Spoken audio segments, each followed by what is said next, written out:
What is up, everybody? My name is JC Conway, and welcome to our 9th episode of the Minutes of Mindfulness series. As always, we're super excited to have you here today. So why don't we go ahead and jump right in? And I want to start with a question. Raise your hand if you spend most of your time trying to be happy. I know I certainly do. In fact, the suffering that I felt or I have felt in my life is actually what led me to my meditation practice. But here's the trick. And I have bad news, but maybe some good news for you guys. You can't always be happy. Life is not about seeking pleasure, seeking happiness. Life is about fulfillment.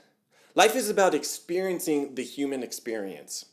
And ultimately, what we resist in life tends to persist. And if we're constantly resisting suffering, and we're constantly resisting pain, then it tends to persist throughout our daily lives. We see it more often. It becomes more clear. So the point of meditation isn't to simply avoid suffering. In fact, it's not even to get to a place of peace or happiness. The point of meditation is to actually see what's going on in your mind, to see and to feel what's happening in your body. When you see it, you can then therefore take action on it. But if you don't see it, you can't take action. I'm sure many of you guys know that the Buddha said, life is suffering. In other words, life is not about being happy all of the time. In fact, if we were happy 100% of the time, we wouldn't know what happiness was. That would just become our new base level of happiness. Happiness is not a thing you get when you meditate. Happiness is a byproduct of meditation. In other words, you don't meditate to reach a state of happiness. You just notice that over time, through meditating, through sustaining a practice, you become a more happy person. And why is that? Because you have space between the emotion, the thought, and the person who observes it, the thinker and the thought. That space, as we've said time and time again, is where all of the magic happens. So if we avoid suffering in life, we are in a way avoiding life. Because life is suffering.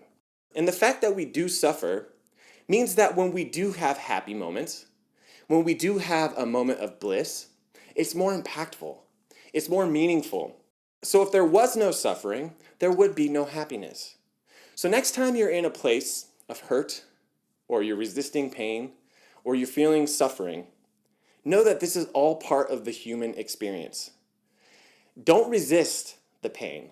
Don't resist the suffering. In fact, lean into it. Feel what it feels like to suffer, to feel pain. And if you can feel it and see it with objectivity, I can promise you that the amplification of that pain and suffering will only decrease. So throughout the next week, I challenge you guys to feel what it feels like to suffer.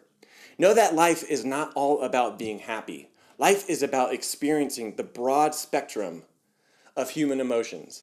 And happiness and sadness are just on the opposite ends of the same spectrum. Without one, you cannot have the other. Thank you guys, as always, for watching. We appreciate your time. We appreciate your mindfulness. Thank you for being part of our community. Please let us know what you'd like to see in future episodes of the Minutes of Mindfulness series. And until next Sunday, guys, stay mindful, stay blessed, and we'll see you then. Thank you.